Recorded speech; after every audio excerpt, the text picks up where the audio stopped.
Hello everyone, welcome back to my channel Code and Tech. My name is Shubham Dhar and today we are going to discuss about developer engagement in age of remote work. So this is a topic which I choose it's very much common nowadays, especially in between developer engagements and after especially the trend of work from home.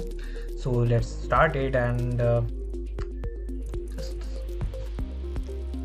as the work landscape shifts to remote environments, it is crucial to understand the significance of developer engagement. So, we'll be exploring strategies to foster productivity and foster a strong sense of belonging. So, importance of developer engagement. Increased productivity. Engaging developers are motivated to excel, resulting in higher productivity levels and quality code. So developer engagement, so the reason I'm discussing this is to understand that why developer engagement is required and how we are going to do this, and especially in this low remote work culture. So next point is commitment and retention. Developer engagement engages developers are more likely to stay with the company, reducing turnover cost and preserving organizational knowledge. And finally, innovation and collaboration. Engaged developers are more open to ideas, driving innovations and fostering collaboration among team members. So these three pointers are important of the developer engagement. And let's move ahead. Challenges of remote work for developers. In the previous slide, we discussed about all the, as you can see, in the previous slide we discussed about the importance of developer engagement. So these all things are like what is the actually importance of developer engagement. Now we are discussing how the challenges of remote work for developers. Lack face-to-face interaction. Now if you recall from the previous here, I have mentioned that developers needs to engage. So remote work can lead to sense of isolation, making it challenges to build relationships and communicate effectively. Now you have to understand that work home is good, but for developer relations part, you don't make yourself isolated, because if you get the sense of isolation, it will be challenging for you to spread the word, to make yourself presence in an online environment to any of the communities or relationships. Next is distractions and work-life balance. Finding the right balance between work and personal life can be difficult in remote setup, leading to burnout and decreased engagement.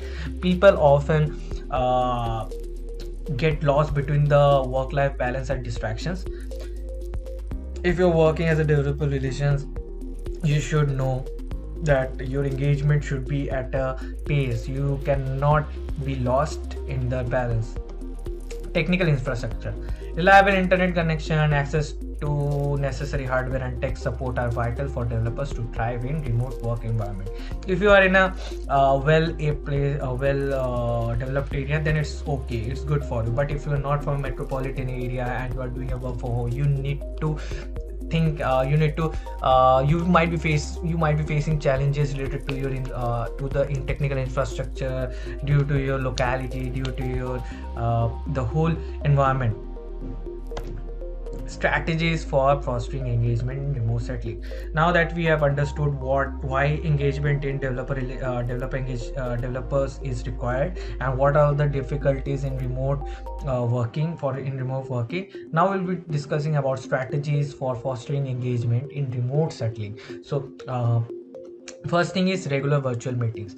Now in a day-to-day life or a developer relations, they go to events, they can host meetings, they are present in their physical form. But in a remote setting, you have to adapt to it. You have to make yourself virtual. You have to be present in a virtual meeting. Facilitate face-to-face interactions through video conferences to build rapport and strengthen them cohesion.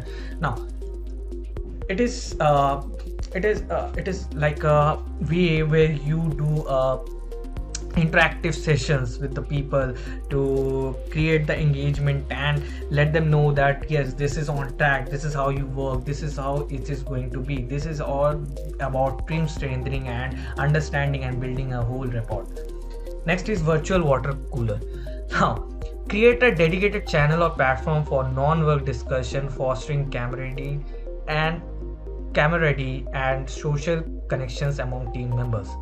Now, it is not only about work when you are in a remote area and fostering engagement from a home, because in the whole scenario when you are going to office, you have the basic interaction for other than work. You have the small things which you convey through your actions, through your vocals, through your intentions. But in a virtual engagement mode, you have to create a whole channel for this, because this will like help you to create a calm, you can say this will help you to create a much more deeper connection with the team, and help you to discuss about general things and to get a good grip or an understanding about your team and much more. Next, in employee service, gathering feedbacks to identifying pain points, providing tailored supports, and making continuous improvements to the remote work experience. This is all about employee service. So the work you do, you have to understand what is the feedback you are getting. You have to get support. You have to make continuous improvement to your work experience.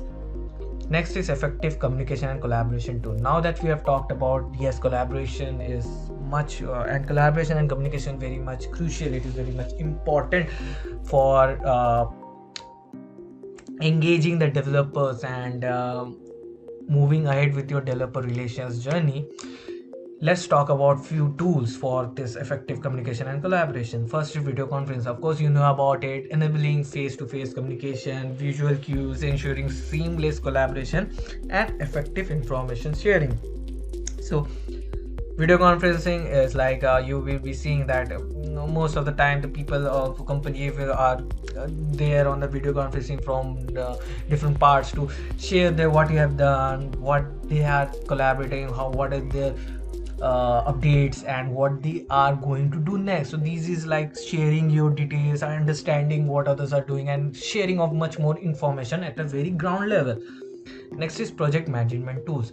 There are some tools which streamline task assignments, project tracking and documentation, enhancing team collaboration and accountability. So these are few tools you can find online which can help you to set daily targets, to set what to be done, to set limitations and understanding the progress, the whole tracking system and collaborating it with your whole team. It can give you a whole platform to understand the work management going in a whole dashboard system, to understand in a very analytical way.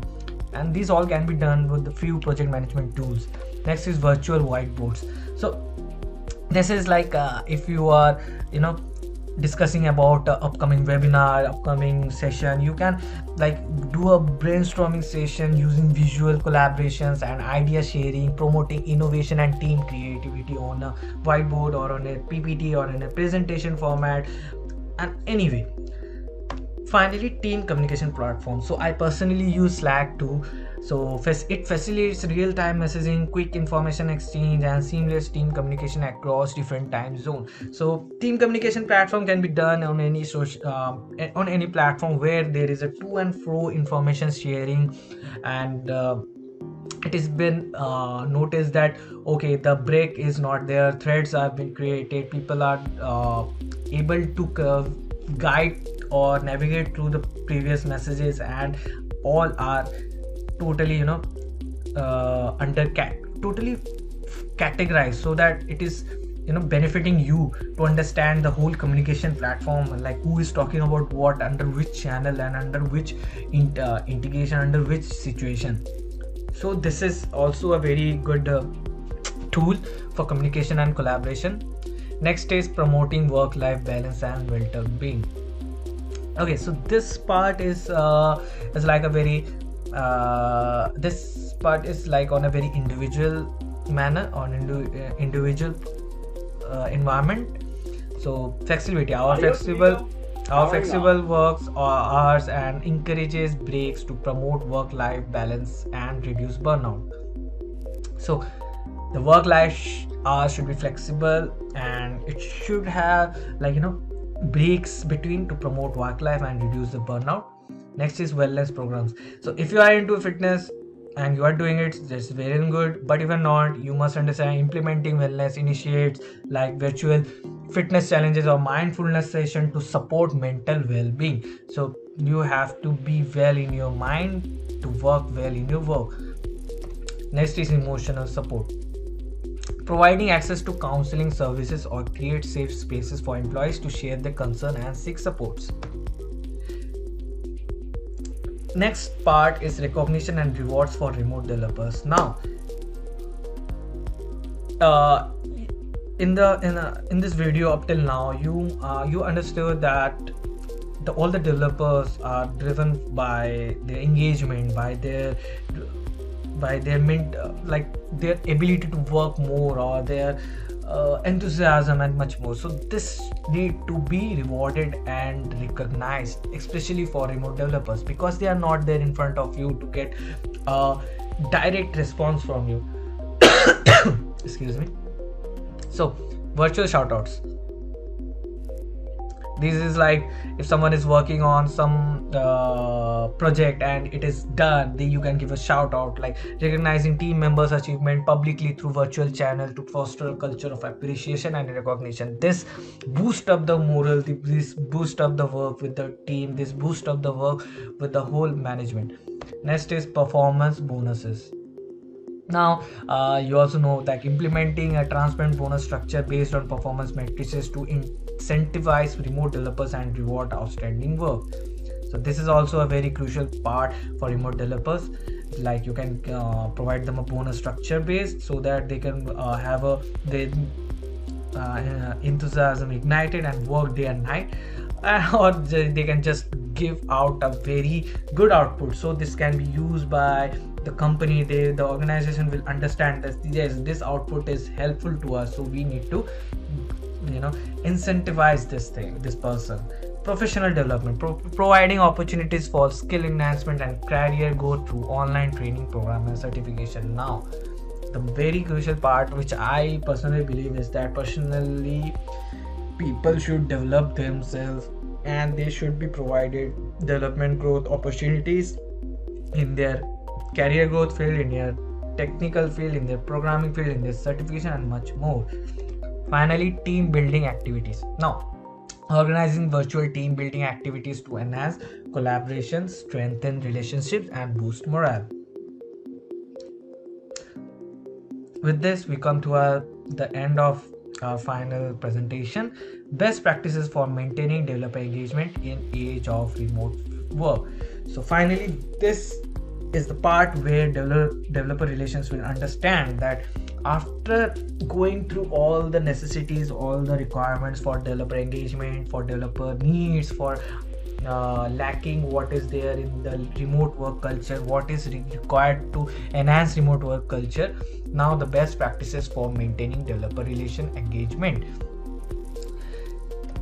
Set clear expectations, establish clear goals, deliverables, and performance expectations to ensure remote developers understand their roles and responsibility. Regular feedback. You need to provide constructive feedback and recognition regularly to promote growth, learning, and improvement. Until and unless there is a to and fro constructive feedback moving on, or there is a recognition, the developers will not provide their 100% output. Celebrate achievements. So acknowledge and celebrate milestones and success to boost morals and create a positive remote work culture. No matter how big or small the achievement is, every achievement should be acknowledged and the person should be recognized, and this will help the whole team to boost the morale and create a positive remote work culture. And finally, continuous learning. Support developers' professional growth through access to relevant learning resources and opportunities.